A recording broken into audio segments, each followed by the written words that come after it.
Basically వాళ్ళిద్దరూ సెటైర్లు వేస్తారండి, నా మీద వేస్తారు. ఇదే ఫన్ అనుకుంటా నేను. అంతే. మీరు తిరిగి వేయలేదా? అంటే I'm two sweet to do.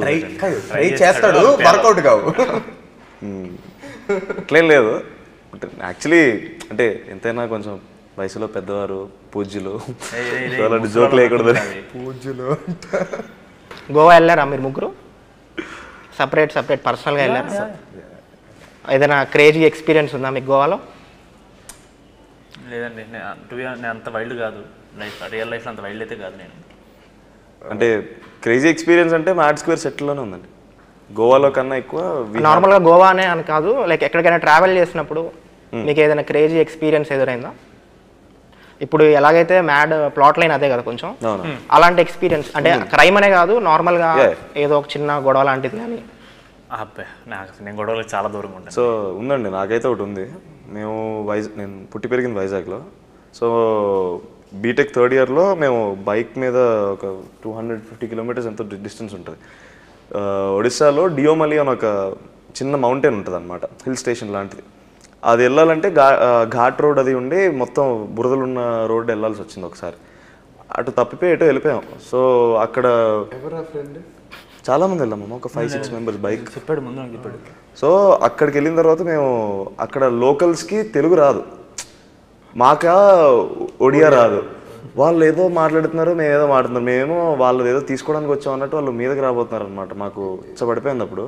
Literally కాదు, ఇలా పెట్టి ఇలా చెప్పి మాకు మీకు ఏం సంబంధం లేదు, ఏదో సైకిల్ చేసి అక్కడి నుంచి తప్పించుకున్నాం. ఆ 2 గంటలు పడిన టెన్షను నా లైఫ్లో ఎప్పుడు పడలేదు. ఇది మా మమ్మీ డాడీకి కూడా తెలియదు, ఈ ఇంటర్వ్యూ చూస్తే తెలుస్తుంది. చెప్పాడు ముందు చెప్పాడు. చాలా ఎందుకు వచ్చారు నీ పైకి అది చెప్పలేదు నువ్వు. ఎందుకు అది బైక్ టైర్ ఉంటుంది కదా, మొత్తం మడ్డు ఉండి స్టక్ అయిపోయింది. అక్కడి నుంచి వెళ్ళలేకపోతున్నాం, నడుచుకుంటూ ఇంకో చోటుకి బైక్ కదా, బైక్స్ మీద వెళ్ళాం మేము. అసలు అప్పుడు కారు అసలు ఛాన్సే లేదు మాకు. కాదు, ఎందుకు ట్రిగర్ అయ్యారు వాళ్ళు? బైక్ రిపేర్ ఎక్కడ, బైక్ తీయడానికి ఎవరైనా వెహికల్ దొరుకుతుంది. ఏం బట్టలు వేసుకున్నారా? మామూలు బట్టలు వేసుకున్నాం. ఎందుకు వచ్చారు మీ పైకి? మేము ఊర్లో ఏదో తీసుకోవడానికి, అంటే మరేమో తెలియదు అక్కడ ఏం పండిస్తారు ఏం తెలియదు, కానీ అక్కడ వీళ్ళు వెళ్ళి నాకు నిజంగా తెలియదు, ఏదో తేడా కొడుతుంది. అస్సలు అదే నిజం చెప్తున్నా, నాకు అర్థం కాలేదండి. అది మేము ఏం చేసాం మాకు అర్థం కాలేదు, అందుకే కదా భయం వేసింది. ఇప్పుడు మేము ఏమైనా చేసామని అర్థమైందంటే దాన్ని రిజాల్వ్ చేయడానికి కానీ ఆలోచిస్తాం కదా. అదండి సమాధానం. వాళ్ళకి ఇంకా ఆన్సర్ దొరకలేదు, మాకే దొరకలేదండి. మేము వెళ్ళొచ్చాం 4-5 ఏళ్ళు అవుతుంది అయ్యా ఇన్సిడెంట్ అయ్యి, ఇప్పటికే ఆన్సర్ లేదు మాకు.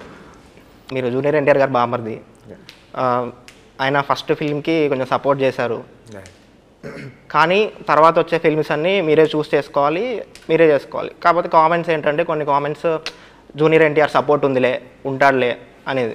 అలాంటి కామెంట్స్ చదివినప్పుడు మీ దాకా వచ్చినప్పుడు మీకు ఆ ఫీలింగ్ ఎలా ఉంటుంది? అంటే ఆయన సపోర్ట్ ఉంది కాబట్టి ఉన్నానండి నేను.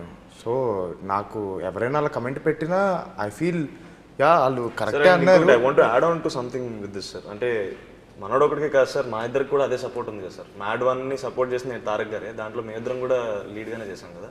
So his support is there for any kind of talent is what I think, not just a person who's close to him. ఇప్పుడు ఇదే మ్యాడ్లో నేను లేకపోయినా సరే వంశన్నల్లి అడుగునుంటే తప్పకుండా చేసి ఉంటారు. ఎగ్జాక్ట్లీ. సో ఆయన ఒక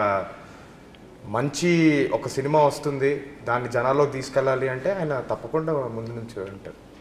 కానీ ఏ యాక్టర్కైనా ఫస్ట్ సినిమాకి అయితే ఆ పుష్ ఇవ్వగలరు, కానీ మళ్ళీ సెకండ్ సినిమాకి మనదే చూస్ చేసుకోవాలి. అవును అవును అవును, అలా అందరూ అనుకోరు కదా, అలా అంటున్నాను.